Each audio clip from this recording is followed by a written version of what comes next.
नमस्कार दोस्तों। जीवन का महत्वपूर्ण व्रत और कहा जाए तो बहुत ही जी एक एक जो दाम्पत्य जीवन होता है ना, उसका बहुत ही कठिन व्रत माना जाता है हरतालिका तीज। और बहुत ही पावरफुल, मतलब बहुत ही पावरफुल होता है ये व्रत।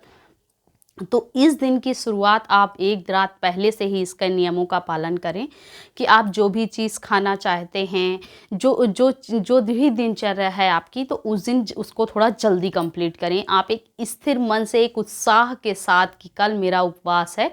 और उपवास मतलब उन्हीं में वास कर जाना है कल आप में, उन्हीं शब्दों पे, है ना। तो जैसे कि जिन जिन भगवान का उपवास होता है ना, उन्हीं से रिलेटेड मंत्र, उनकी एनर्जी से हमें कनेक्ट होना चाहिए। तो आप इसको भार न समझें, बहुत उत्साह के साथ करें। और हमें पता है कि महिलाओं को सजने संवरने का बहुत शौक होता है, तो वो उसको उत्साह से करती भी हैं। हालांकि ये निराजल होता है फिर भी। तो व्रत आप निराजल रहेंगे। सुबह आप ब्रह्म मुहूर्त पे अगर उठेंगे तो बहुत अच्छा रहेगा, क्योंकि इसकी एक पूजा ब्रह्म मुहूर्त में होनी ही चाहिए, स्टार्ट वहीं से हो जाता है।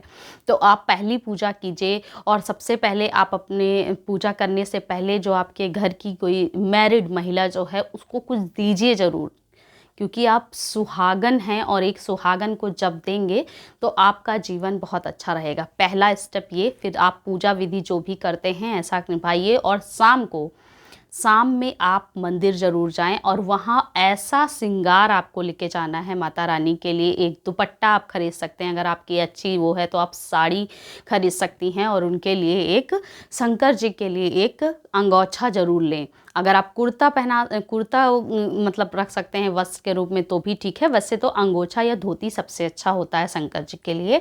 अब आपको एक फूलों की माला लेनी चाहिए, गुलाब की, जो दोनों को एक साथ पहनानी चाहिए। आप ऐसा मंदिर ढूंढें जिसमें शंकर जी और पार्वती, या फिर शिवलिंग तो हो लेकिन उसके किनारे किनारे उनका पूरा परिवार भी बैठा हो। अगर ऐसा आप ढूंढ पाएँ तो बहुत बहुत बहुत अच्छा होगा आपके लिए। आप विधिवत और अगर आपके वैवाहिक जीवन में कोई समस्या चल रही है तो आप सबसे पहले पंचाउपचार पूजा कर सकते हैं गणेश जी की, जिसमें पंचामृत से उनको स्नान कराइए, दूर्वा, हल्दी, चंदन, कुमकुम, चावल, अक्षत सब उनको चढ़ाइए और एक लड्डू का भोग लगाइए। शंकर जी और माता रानी के लिए, शंभुनाथ के लिए आपको सफ़ेद रंग का मिष्ठान उनके अर्पण करना चाहिए उनके लिए। तो आप सबसे पहले गणेश जी को ऐसे, और नंदी भगवान के लिए दूर्वा, घास, ऐसा जो भी इकट्ठा आप कर पाएँ वो ले जाना बिल्कुल मत भूलिएगा उनके लिए। तो सबसे पहले आपने गणेश जी की पूजा की, फिर अच्छे से दोनों माला, वस्त्र सबको पहनाना, दोनों को पहनाइए और अच्छे से माता रानी को श्रृंगार चढ़ाइए। और जो भी आप वस्त्र ले गए हैं, जो चुनरी ले गए हैं, उसमें आप 11-21 रुपये माँ के पल्लू में बांध के उसको कीजिए, क्योंकि धन जीवन की ऐसा है जो धन के बिना नहीं चल सकता। और जिसके पास समृद्धि होती है, सुख सेहत सब उसके पास आ जाता है, अपने आप अट्रैक्ट कर लेते हैं लव रिस्पेक्ट को। तो उस तरह आपको पूजन करना चाहिए। फिर आप वहीं पे थोड़ा समय बिताएं, जल्दी ना करें, बहुत आराम से। मतलब एक होता नहीं है कि एक माता पिता से मिलने आए हैं आप, अपने मायके आए हैं आप, ऐसे करके जैसे होता नहीं है कि कोई फंक्शन है ना, तो उतना उत्साह और उसी तरह आप सजे भी। ये नहीं कि आपने सूट डाल लिया, इतनी बड़ी साल भर की पूजा में भी आप सूट डाल लेते हैं, ये बिल्कुल ना करें। हो सके तो साड़ी पहने, बहुत क्रिटिकल सिचुएशन में कोई बात नहीं, क्योंकि पल्ला, जो साड़ी का आंचल होता है, वो भी बहुत इम्पॉर्टेंट होता है हमारे जीवन में, पूजा पाठ में। इसीलिए मोस्टली आपको बड़ी पूजाओं में सब लोग साड़ी धारण करते नज़र आएंगे। आप वो तो आपकी चॉइस है, पर्सनली मैंने सिर्फ अपना बताया है। तो उस तरह करके आप जाएं। फिर वहाँ से जब लौटें तो सबका जो भी आपके घर में बड़े हैं उनके आप फिर पाँव छुएं। सुबह भी आपको पाँव ज़रूर छूना है सबके बड़ों के। तो मतलब कल आपका 3 बार। और फिर वहाँ से आके अगर मंदिर में जगह है तो ओम गौरी शंकराय नमः, इस मंत्र की चैंटिंग 108 बार करें। और नहीं तो सिर्फ जितनी देर आपका मन कर रहा है उतनी देर करें। कल आप हो सके तो बात करना, फ़ोन पे बात करना, वो करना अवॉइड करके अगर आप इस मंत्र की चैंटिंग करते हैं तो आपके वैवाहिक जीवन में जो भी समस्या आ रही है वो हमेशा के लिए ख़त्म हो सकती है। और अगर आपकी कोई ऐसा डिज़ायर है जो आप पाना चाहते हैं तो कल अपनी बात आप शंकर जी से कह सकते हैं, क्योंकि आप निर्जल होते हैं। एक सांसों को रोक के जब हम कोई बात कहते हैं, वैसे ही वो उतने ही पावरफुल होता है निर्जला में रहना, निर्जल रहना।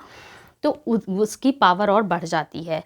दूसरे फिर आप रात के बाद जब सुबह भोर होता है तो भी अपना पूजन करके दान करने के बाद ही आपका पूजन पूरा होता है। तो आप पहले दान कीजिए, कुछ भी पूरा सीधा निकालिए, जो भी होता है घर पे वो निकाल दीजिए, छतरी, फल फूल, मीठा और पूरा अनाज जैसे होता नहीं है, सीधा वो ज़रूर निकालिए। वो अगर हो सके तो आप दूसरे दिन की सुबह भी मंदिर चले जाएं और पंडित जी को उसको दे के आएँ, पूरे विधिवत फिर से पूजा करके आएँ, उसके बाद ही आप पारण करें।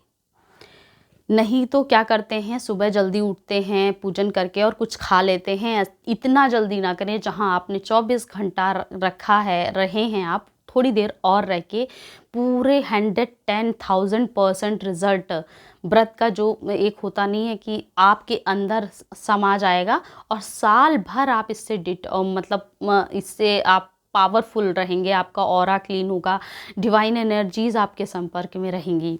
इतना पावरफुल होते हैं ये व्रत जो ऐसे रखे जाते हैं। तो मुझे जितना नॉलेज है मैं आपको बता रही हूँ कि आपको इस तरह से करना चाहिए। इसमें कोई सीक्रेट वो नहीं है। 16 श्रृंगार का ज़रूर चढ़ाने हैं। दूसरे दिन अपने वहाँ से अपने श्रृंगार से कुछ तिलक मतलब सिंदूर कुछ आपको ज़रूर मिलेगा। जब आप मंदिर जाएंगे वो आप लेके आइए और विधिवत पूजन करके बहुत आनंद, खुशी, प्रशंसा के साथ आप वो करें। और आप जब पूरा आपका पूजन हो जाएगा, जब आप दूसरे दिन सुबह ब्रह्म मुहूर्त की पूजा करने